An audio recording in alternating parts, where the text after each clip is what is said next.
नमस्कार। इन खबर में आपका स्वागत है। मैं विद्या शंकर तिवारी हूँ। लखनऊ में हुए कमलेश तिवारी के सनसनीखेज हत्याकांड में अब सनसनी जानकारियाँ मिल रही है। जान करके आपको ताज्जुब होगा कि 18 अक्टूबर को ही कमलेश तिवारी की हत्या के बाद न सिर्फ हत्यारे सकुशल भाग निकले थे, बल्कि वो नेपाल में जाकर के सैर सपाटा भी कराए थे और उत्तर प्रदेश पुलिस सिर्फ जो है खाक छान रही थी। उनको कोई क्लू नहीं मिल रहा था।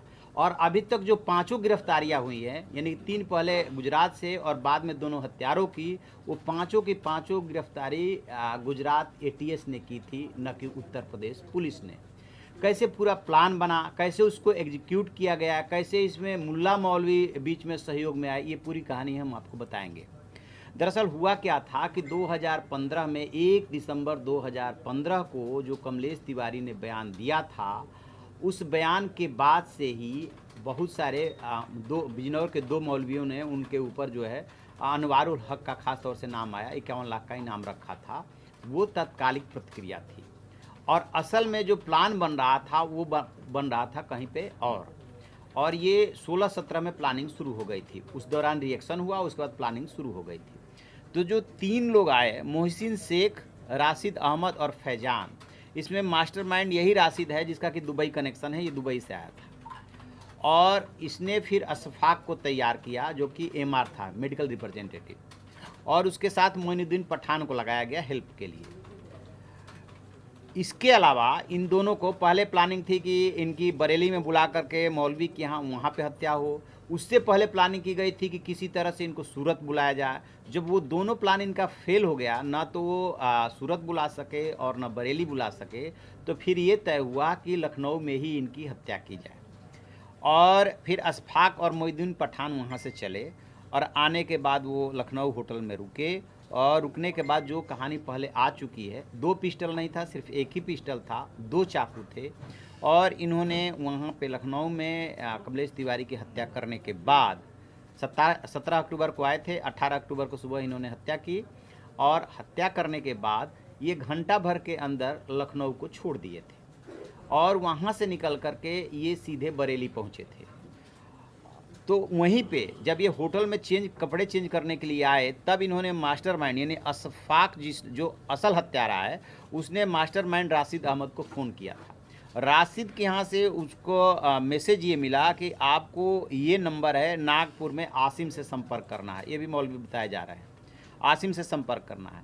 आसिम से जब इन्होंने संपर्क किया तो उसने बरेली शाहजहाँपुर के नावेद का नंबर दिया। ये नावेद वही है, नावेद जो कि वकील बताया जा रहा है। और जब ये टैक्सी से चले थे लखीमपुर से, तब इसी वकील से ये लोग बात कर रहे थे। और नावेद ही इनको बरेली में ले करके और दरागाह के जो मौलवी है कैफ़े अली, उनके पास ले करके गया था। और फिर ये दोनों उस दिन दरागाह के छत पे सोए थे 18 तारीख की रात को। और फिर जो है नावेद इनको अपनी गाड़ी में बिठा करके ले गया और बॉर्डर पे छोड़ा, जहाँ से कि ये नेपाल गए। नेपाल में 1 दिन ये रुके हैं। और ये जो कहानी पहले बनाई जा रही थी कि ये शाहजहाँपुर, लखीमपुर खीरी से, पालिया से और नेपाल जाना चाहते थे और कड़ी सुरक्षा व्यवस्था होने की वजह से नेपाल में नहीं घुस पाए, ये बिल्कुल कहानी गलत है। असल कहानी ये है कि नेपाल पहुंच गए, नेपाल में एक दिन एक रात रहे हैं वहाँ पे, फिर नेपाल से लौट करके आए हैं। और फिर जो है ये नावेद और मौलवी कैफ़ी अली के संपर्क में, इन दोनों के संपर्क में रहे। इनको जब दिखा कि यहाँ पे हम पकड़े जा सकते हैं, क्योंकि शाहजहाँपुर से लेकर बरेली तक पुलिस काफ़ी एक्टिव हो चुकी थी, तो फिर देखिए कि वहाँ से ये निकल करके, मतलब ये जो नावेद है ये अपनी गाड़ी से भी लेके गया था। और जब ये लखीमपुर खीरी से लौट रहे थे तब भी इन्होंने टैक्सी कर ली थी। और लखनऊ से भागने के लिए, बरेली आने के लिए, तब भी इन्होंने टैक्सी में आए थे। वो जो किराए की टैक्सी चलती है शेयरिंग वाली, उससे ही आए थे। तो वहाँ से निकल करके, बरेली से निकल करके, और फिर ये सब आ जाते हैं दिल्ली होते हुए, फिर पहुँच जाते हैं गुजरात। और उसके बाद वहाँ जा कर के और गिरफ्तारी होती है, एटीएस गिरफ्तार करती है इनका। तो जो पूरा इनका रूट चार्ट तैयार किया गया था इसके लिए कि कहाँ कब इनको जाना है, कौन मदद करेगा, तो अशफाक ने अब लखनऊ पुलिस को वहाँ जो भी जांच कर रही है पुलिस उसको बताया है कि ये लोग 18 अक्टूबर को हत्या करने के बाद इनोवा से बरेली गए थे। बरेली में शाम 7:30 बजे इन लोगों ने नागपुर में आसिम अली को फ़ोन किया। आसिम के कहने पे नावेद नाम का वकील इन लोगों के पास पहुंचा, तैयारी देखिए, और एक दरगाह तक ले गया और यहाँ मौलाना सैयद कैफ़ी से दोनों को मिलवाया। और फिर ये कह रहे हैं अशफाक के मेडिकल रिप्रेजेंटेटिव होने के नाते ये सब कुछ जान रहा था, तो ये भी बात आ रही कि अस्पताल में इलाज कराया था। अब बात ये आ रही कि नहीं, अस्पताल में इलाज नहीं कराया था, चूँकि ये एमआर था इसलिए इसको पता था कि जो चोट लगी है, जो घाव हुआ है, कौन सी दवाई और दवाई लगा के पट्टी लगा देंगे तो ठीक हो जाएगा। इसने खुद ही अपना इलाज कर लिया था और नावेद ही उन्हें अपनी कार से नेपाल सीमा तक ले गया। शहीदगंज में एक परिचित, मतलब नावेद के ही परिचित के यहाँ ये नेपाल में रुके और यहाँ से फिर ये नेपाल से पालिया आए थे। तो अब ये इस तरीके से ये कहानी टर्न ले रही है और हत्यारों ने ये भी क्लियर कर दिया है कि उनके पास एक ही पिस्टल थी, 2 चाकू थे। कुल घटना यानी कि उस कमलेश तिवारी को मारने में 1.5 मिनट का बताया है कि इन्होंने समय लिया है। 1.5 मिनट में उनका काम तमाम कर दिया था। गला अशफाक ने रहता था जो कि कैप लगाए हुए है। तो अब ये सोचिए कि इनका ये जो है पूरा रूट चार्ट है कि किससे कहाँ कांटेक्ट करना है, ये हम आपको दिखा देंगे कि उत्तर प्रदेश पुलिस क्या कर रही थी। 17 को ये लोग आ जाते हैं, 18 को घटनाक्रम को अंजाम देते हैं, उसके बाद ये बरेली जाते हैं, फिर वहाँ से ये लखीमपुर खीरी, शाहजहाँपुर, फिर नेपाल से निकल करके फिर वाया बरेली होते हुए और ये गुजरात पहुँच जाते हैं। और ये लोग जो है देखते रह गए, उत्तर प्रदेश पुलिस खाक छानती रह गई। और अब गिरफ्तारी के बाद सबको, यानी कि जो नावेद हैं इनको, मौलवी जो हैं कैफ़ी अली वो और नागपुर के आसिम, सबको गिरफ्तार कर लिया गया है। लेकिन अभी भी इस कहानी में झोल है कि क्या बात सिर्फ इतनी ही है जो वो सब बता रहे हैं, क्योंकि शुरुआती बात ये भी आ रही है कि वो टूट नहीं रहे थे और पुलिस को बरगला रहे थे। बाद में जब सख्ती से पूछताछ की गई है और उनके कॉल डिटेल निकलवा करके उनको बताया गया है कि इतने समय पे आपने इस व्यक्ति से, नावेद से बात की है, कासिम से बात की है और नागपुर में आसिम से बात की है, तब जा कर के इन्होंने माना, कॉल डिटेल दिखाने के बाद कि हाँ हमने ऐसे ऐसे बात किया। तो सबसे पहले मर्डर करने के बाद ये लोग अपने मास्टरमाइंड राशिद से बात किए हैं होटल में आकर के। फिर जो है वहाँ से नागपुर में आसिम से कांटेक्ट करने को कहा गया है। फिर वहाँ पे जब ये कांटेक्ट किए तो कहा गया कि आप वहीं रुकिए, आपके हेल्प के लिए कोई पहुँच रहा है।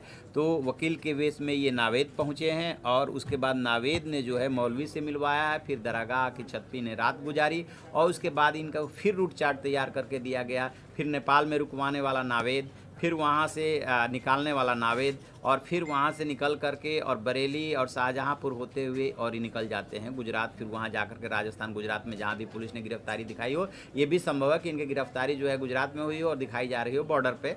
पुलिस में ऐसा होता है अपने केस के हिसाब से। तो ये है इनकी पूरी कहानी अब तक की। लेकिन अभी भी कई झोल है।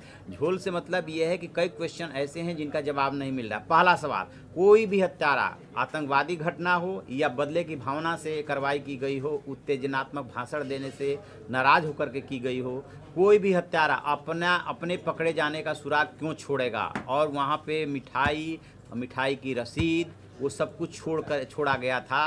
वो ऐसा नहीं था कि वो बहुत हड़बड़ी में थे, उसको उठा नहीं सकते थे। कोई मिठाई के साथ रसीद लेकर के नहीं जाता है कि फला दुकान से हम खरीद करके लाए हैं।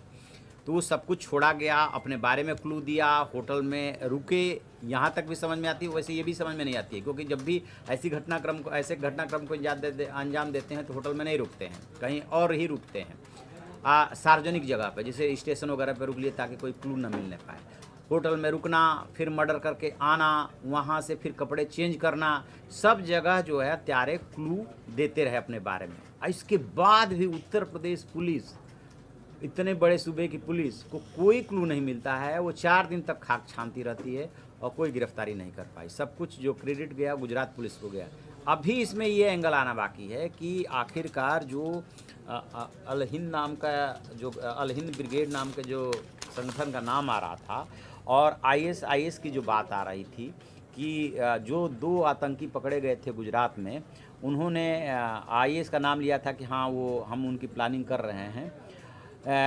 तो वो वाला अभी जो है कनेक्शन नहीं हो पा रहा है, कि आतंकी संगठन का हाथ है कि नहीं है, एक चीज़। दूसरी बात कि इस सवाल का भी अभी जवाब नहीं मिल पाया कि उन्होंने अपने बारे में क्यों जगह जगह पे क्लू छोड़ा। अब देखते हैं कि आगे और इसमें, चूँकि अभी वो पुलिस हिरासत में हैं, कि जब पुलिस पूछताछ आगे बढ़ती है तो और कौन से क्लू मिलते हैं। लेकिन एक बात तय है कि जो प्लानिंग की गई थी, जगह जगह पे इनका जो है, यदि आतंकी घटना है तो फिर उनको स्लीपर सेल बोलेंगे, और आतंकी घटना नहीं, सिर्फ बदले की कार्रवाई है, तो भी इनको हर शहर में हर जगह पे इनको हेल्प करने के लिए लोग थे, और बाकायदे प्लानिंग इसकी ऐसे की गई थी ताकि कहीं से भी चूक ना होने पाए। तो जैसे ही इसमें और कोई डेवलपमेंट होगा, अपडेट आएगा तो हम आपको बताएंगे। आप देखते रहिए हमारा डिजिटल चैनल इन खबर। Thank you. इन खबर चैनल को सब्सक्राइब करें और बेल आइकन दबाना ना भूलें।